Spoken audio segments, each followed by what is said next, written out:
go. There it is. This is the training for conflict mediation, and it's dealing with children who argue and fight. This is what we normally do, and it is part of our curriculum. So we do have this as a target, and it is something that we move forward in. UHMCC policy is that we allow children to take reasonable risk, and we help them assess risk. Risk includes physical risk, social risk, intellectual risk. Risk is when you engage in an activity and it's unclear what the consequence is, especially if there's potential for negative consequence. In other words, I'm going to do something, I'm going to engage in a challenging activity, and I'm not really sure I know I can do it. I'm not really sure at the end what I'm going to end up with or what I'm going to have to deal with at the end, but I'm going to do it because it's a challenge. Successfully overcoming challenges develops self-confidence and a positive self-image as a strong and independent person. So if I take physical risk in climbing a tree and then climbing down from a tree,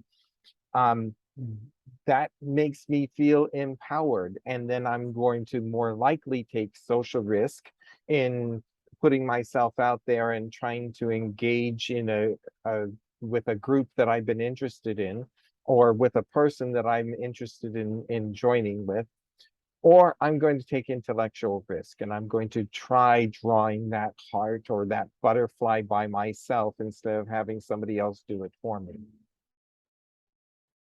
This is the heart of what we're doing at UHMCC. We're developing strong and independent people who are able to be both independent and interdependent. It goes to being both intentional and collaborative and personally relevant. We have to be able to do those things. Social risk involves conflict with others. We don't shy away from conflict. We don't set up rules to avoid conflict. We deal with the conflict when it comes. And we teach children how to mediate conflict, because that's a life skill, and they're going to need that when they move into DOE or other formal schooling.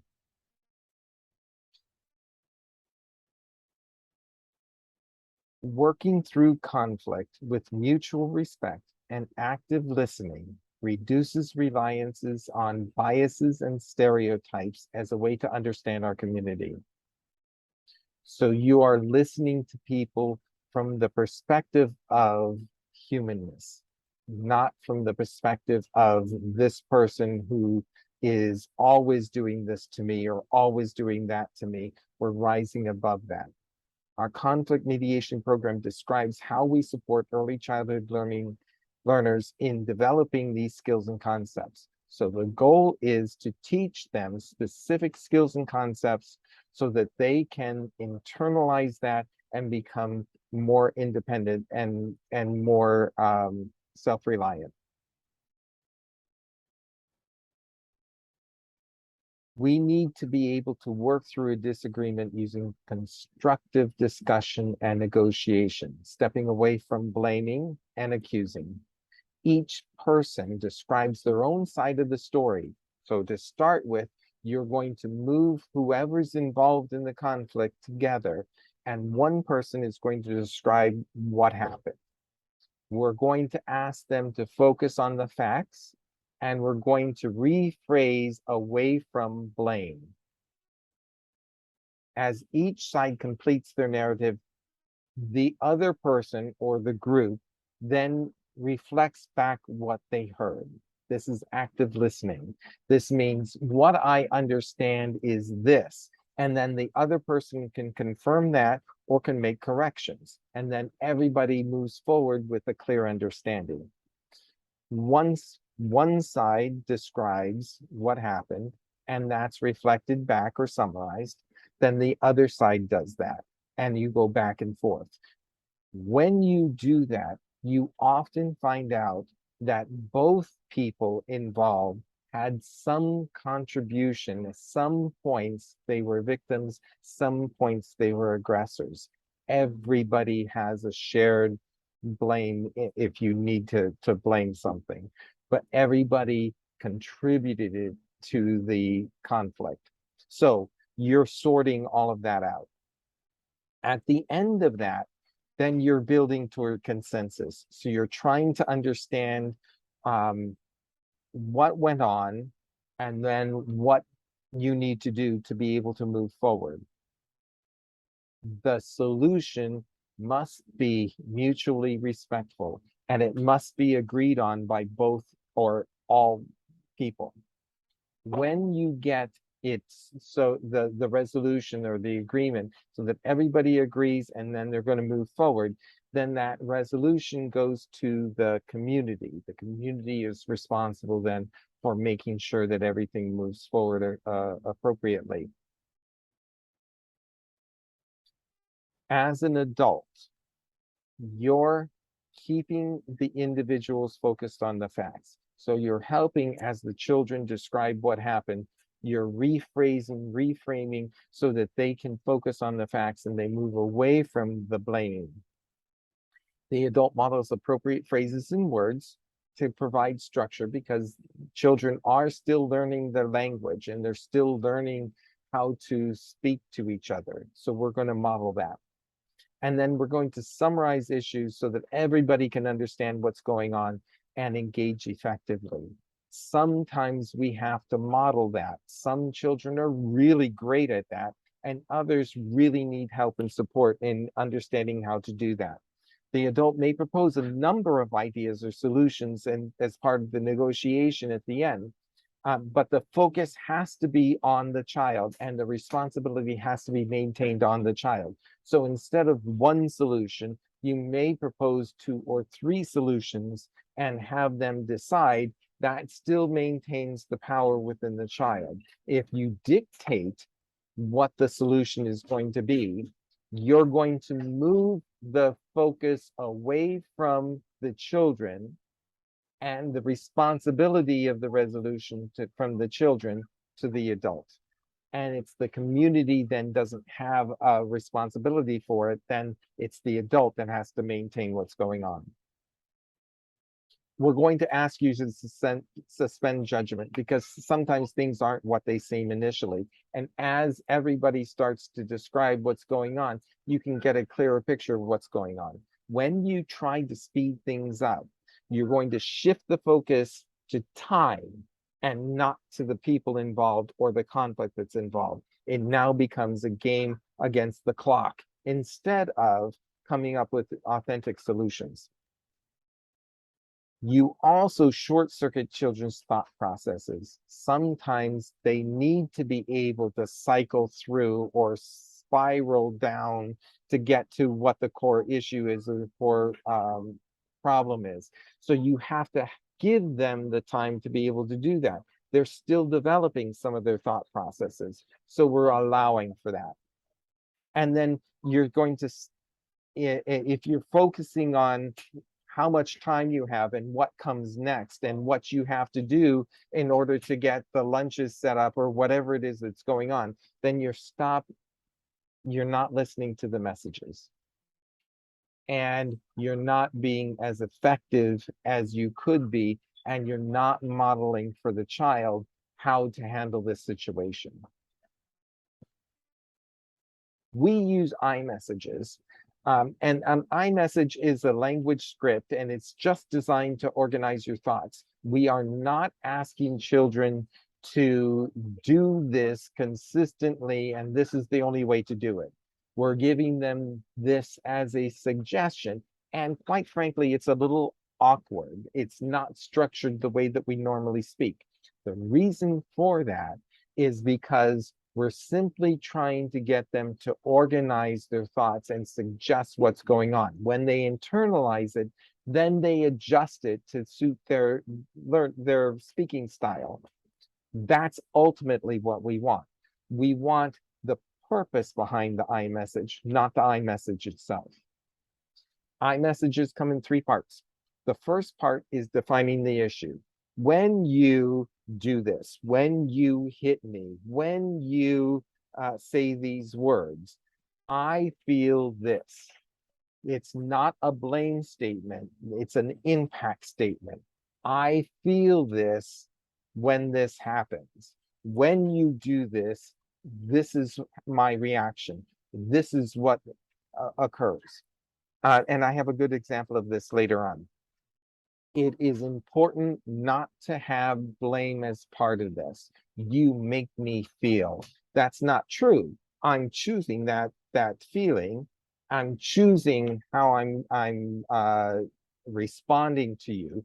So I need to be able to hold that responsibility. And then you're going to define the resolution. Oftentimes it's please stop. We are not requiring children to apologize because, first of all, they don't mean it. If you're asking for an apology, um, oftentimes children take that as a get out of jail free card. And so what ends up happening is they do something, they realize their mistake, and then they run away saying, sorry, sorry, sorry, and off they go. Because they apologize, they're off the hook. That's not what we want to accomplish. We want to come to an authentic resolution. So please stop is often, or don't do it again, or when call me by my correct name, or my name is, use that name. However that works, we're asking you to define an authentic resolution to the issue. Once we've defined it, then we can let this situation go. If it comes back again, we get to remind them, but you said you were going to do this, right? And then that short circuit, allows people to move forward without having to re-litigate issues. This works because everybody feels heard. No one person is singled out or being stereotyped as a bully or whatever, and everybody agrees to a resolution, which means that the community then can engage in maintaining that resolution. The community owns this process, not the teacher. The children own this process. And you want that to happen because you want them to be able to engage in this process independently outside of the teacher. That's the core of what we're trying to accomplish. And that's why it's target number 8. And that's why we have these developmental steps set up to guide exactly to that. We want children to negotiate their conflict non-violently and independently. We want them to hear issues by actively listening, which means that we have to model active listening. Sometimes the description of an issue relates to something that happened in the past. And so somebody is going to come to you and say, Johnny hit me. And then you're going to get Johnny over, and the two children are going to describe what happened. And then when it's Johnny's turn to say what happened, he said, yeah, but that happened last week.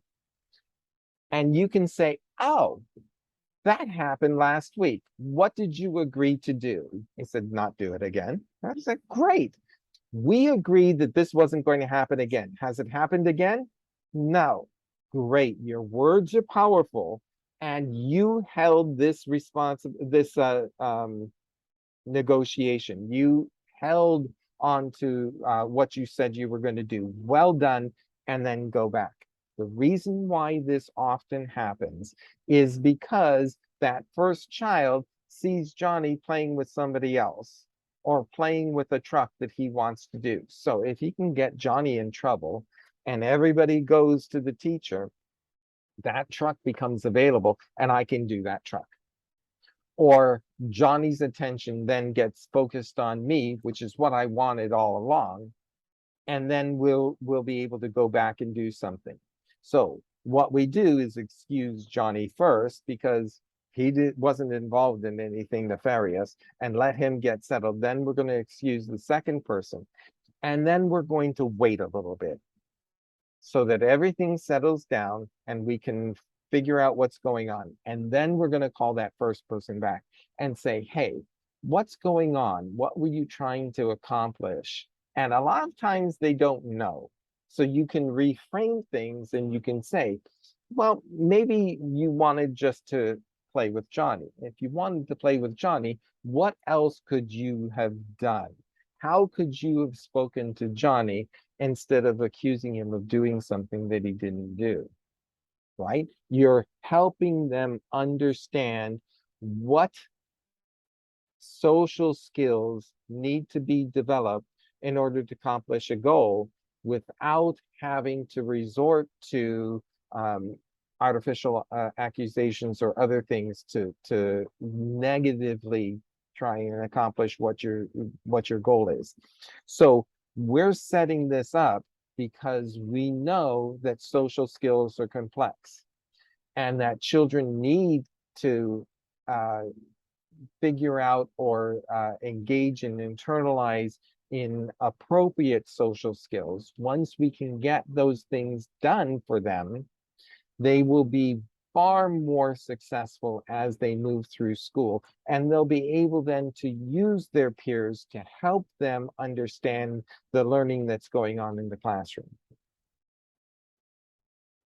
Please remember that it is not your problem, it's the child's problem. So things that you do that switch focus away from the child and the issue and onto you, switch the meaning behind everything to you, and you as the powerful adult and the mediator of all that happens.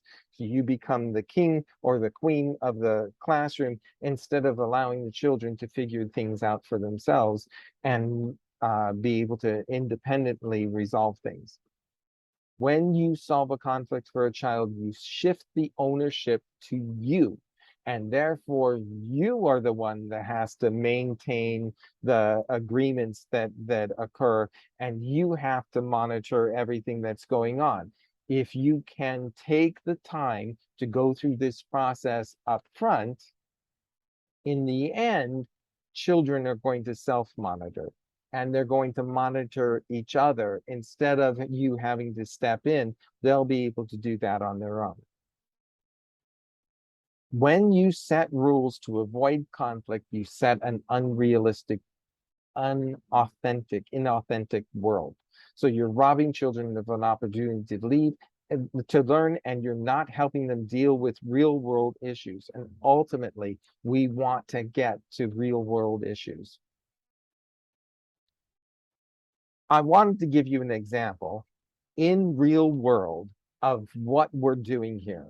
This is an example from the Title IX training. So if you haven't done your Title IX training, please do your Title IX. And this gives you an answer for it. So here's the situation. As adults, Fahad and Debbie are working together on a big presentation and they meet the day before to practice, but Debbie hasn't finished all of her slides as promised. So Fahad is now anxious and he's looking about to look unprepared in front of everyone, and so he's frustrated with Debbie. So what should he do? He could blame Debbie, which is what this second response is. You're going to make me look so bad. This is so irresponsible and selfish. Oh my God, I can't believe you're doing this to me, right? That's blame. Or you could just bottle it up and move forward and never talk to Debbie again after this is done, which we commonly do as adults. But that's not helpful either. What this response is an I message. Honestly, this makes me nervous and a little frustrated. I thought we agreed on a deadline, and how can we move forward? The I message, when you don't follow through with your agreements and meet your deadlines, it makes me feel nervous and frustrated and puts pressure on me to have to do more work, right? And then you go into the negotiation. How can we move forward from here? That's an I message. It's a reversed I message. The first two pieces are backwards, but that's more reflective of how we normally speak. When children make that switch, you know that they have internalized the I message and they're going to be speaking effectively and concisely in a particular issue. So things don't just drag on and on and on. If you took the third response here, you know that things are not resolved and they're going to reoccur and reoccur, and it's going to come back in different ways. If you're able to address it head on and authentically without blame, you're going to resolve the issue and it's not going to keep coming back. And everybody's going to be able to learn from the situation. If you have any questions, please let me know. Send me an email message or whatever. But this is exactly what the intent of this target is within the curriculum. This is exactly why we're doing it and why it's important for us to move forward in being able to complete this. If you need any help or support, absolutely let me know. And that is going to end this training.